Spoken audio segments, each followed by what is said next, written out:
uyambira mwezi wa mawa mbava out silifunaso umunthu wakuba kuti azitsogolera dziko lino iyayi. Munthu amakhalapo koma zinthu zimakhalapo chifukwa cha munthu.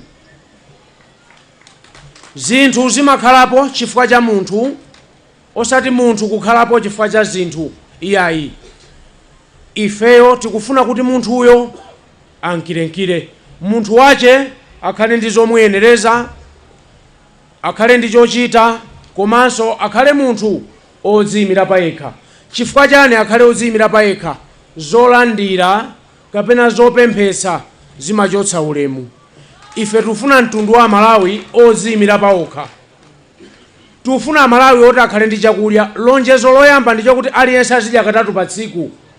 Katatu pa tsikuyo osangoti lero mawa ndi nkuja iyayi, koma chaka chonse chathunthu kuyambira pa 1 January mpaka na pa 31 December anthu azidya katatu pa tsiku. Kutauni ndi kumidzi, amuna, akazi, akulu ndi ang'ono omwe aliyense palibe tsankho azidya kangati katatu pa tsiku. Zinthu 5 izi: choyamba utsogoleri wotumikira wanthu, chachiwiri utsogoleri woyanjanitsa wanthu, chachitatu utsogoleri wotukula aliyense, chachinayi utsogoleri wokana kuba ndi kalangale, chomaliza utsogoleri wotsatira malamulo. Tagwirizana kodi? Nimalize ndi mawu yawo. Monga mwachenjezo kwa ife amene tili anthu andale,